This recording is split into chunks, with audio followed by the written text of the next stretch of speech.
আসসালামু আলাইকুম YouTube and Facebook family. আমরা এখন ধানমন্ডির দিকে যাচ্ছি। আজকে ছুটির দিন থাকার কারণে একটু চিন্তা করলাম ঘুরে আসি। সো সেজন্য আমি আর আমার একটা বড় ভাই, ওনার সাথে আমি যাচ্ছি এবং আমরা ফার্ম গেট থেকে একটা রিক্সা নিলাম আনন্দ সিনেমা হলের সামনে। এটা হচ্ছে সেই আনন্দ সিনেমা হল, কিন্তু দুঃখের বিষয় এখন আর সেখানে কোনো আনন্দ নাই বাই দ্য ওয়ে। কারণ এখানে এখন আর তেমন কোনো সিনেমা চলে না, বছরে একটা দুইটা ছাড়া।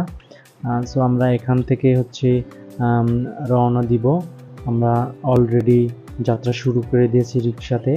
সো আমরা এশিয়া প্যাসিফিক ইউনিভার্সিটির সামনে দিয়ে যাচ্ছি এই মুহূর্তে। এটা হচ্ছে এশিয়া প্যাসিফিক ইউনিভার্সিটি এবং পাশে হচ্ছে আরএস সেন্টার, যেটা হচ্ছে মোস্টলি মেয়েদের হোস্টেল, যে কারণে বিকালবেলা এখানে প্রচুর আড্ডা হয় এবং প্রচুর ছেলেরা, মেয়েরা এবং যারা ইউনিভার্সিটি স্টুডেন্ট এবং বহিরাগতরা সবাই এখানে এসে আড্ডা দেয়। এটা অনেকটা টিএসসির মতো হয়ে গেছে এই মুহূর্তে।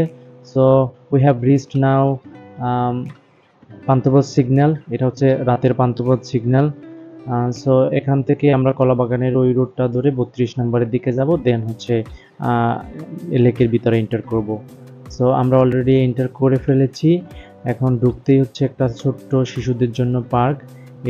এখানে অনেকগুলো অ্যাক্টিভিটিস আছে বাচ্চাদের খেলাধুলো করবার জন্য।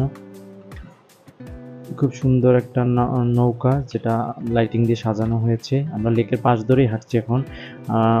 ওইটা যে দূর থেকে দেখা যাচ্ছে, ওটা হচ্ছে ধানমন্ডি লেকের ভিতরে ব্রিজ, খুব লাইটিং করে সাজিয়েছে, যেখানে রাতের বেলা খুবই সুন্দর লাগছে। আর এটা হচ্ছে মাঠ। আমরা এখন হাঁটছি ভিতর দিকে, আর আমাদের নেক্সট গন্তব্য হচ্ছে রবীন্দ্র সরোবর, এবং ওখানে কিছুক্ষণ আড্ডা দিব, দেন আবার ব্যাক করব। এটা হচ্ছে ধানমন্ডি লেকের একটা রেস্টুরেন্ট, খুবই সুন্দর ডেকোরেটেড, লাইটিং করা, খুবই ভালো লাগতেছে। আমি জানি না এখানকার ফুডগুলো কেমন, আমি রিসেন্টলি ট্রাই করিনি, বাট অনেক আগে ট্রাই করেছিলাম, খুব একটা ভালো না।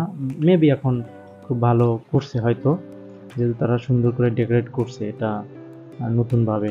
সো আমি এখন দাঁড়ানো আছি ফুট ওভার ব্রিজের উপরে, যেহেতু আমাকে রবীন্দ্র সরোবরের দিকে যেতে হবে যে কারণে। আর ওটা হচ্ছে ব্রিজ, যেটা হচ্ছে ধানমন্ডির দুটো পার্টকে অ্যাড করেছে।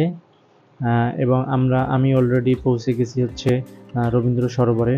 রবীন্দ্র সরোবর এমন একটা জায়গা যেখানে প্রচুর গ্যাদারিং হয়, অলওয়েজ মানুষজন থাকে।